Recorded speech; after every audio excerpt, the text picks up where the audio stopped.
Okay, this is for a Midwest can, a gas can. I'm going to show you how to modify this spout so that you can actually use the can. Okay, so the way this one works is pretty horrible. You have to push down on that and then slide the whole thing back. And what that does is it opens. It is so difficult to do sometimes. It opens up this spout here in the back. The way to fix this is take this O-ring off, and you can be somewhat careful doing that. Best thing to do is to push it against something and get underneath that thing. Just be gentle. It's a common O-ring. If you cut it, it's not a big deal. But once you do that, the whole the whole thing will come out. You don't need this.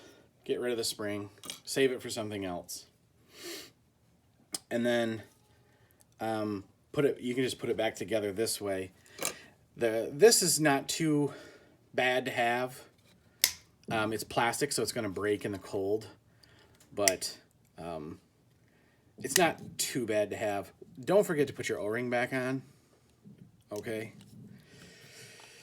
And then it just goes back in. Pretty sure it goes this way.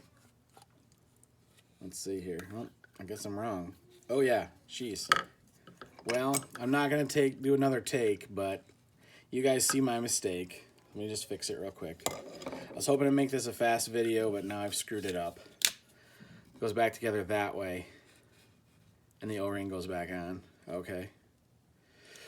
I'm gonna show you one other thing. We're not done. Here's a Midwest can, like Harbor Freight can. Here is, I hope I'm in frame, boys.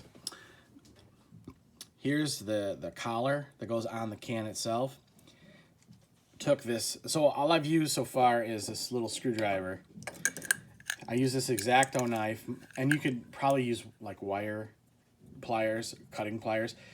Snip off the two. They're missing, but there's this hideous little ring here with teeth on it that locks against a detail on the tank itself.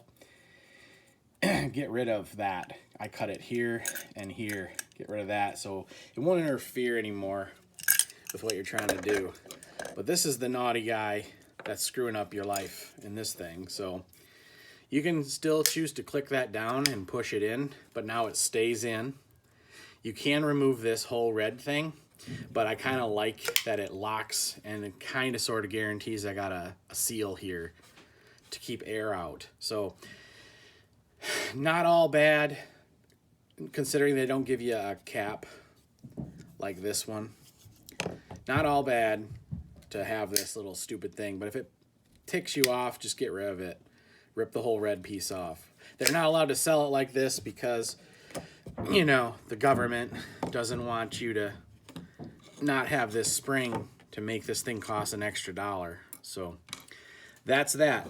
These pliers are for ripping the anti-flame device, i.e. thing that makes it impossible to fill your tanks up. When you take off this assembly from the tank, you're gonna find this like sock, this white insert. It's like this long. You gotta pry up a corner of that. Don't damage your tank. Damage this piece of crap that's in there. And then I use this to twist and pull it out. Not gonna show you because you can figure that one out. So here is the tank. It was a 5-gallon diesel tank. This applies to gas tanks. They're identical.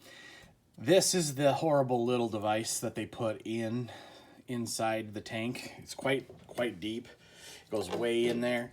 And this thing, when you're trying to fill this tank up, this fills up with fuel and it screws up the pump. The auto shut off constantly happens with this in there. So take this out, but little pieces of plastic that they use to kind of keep it in there are gonna break off, like here.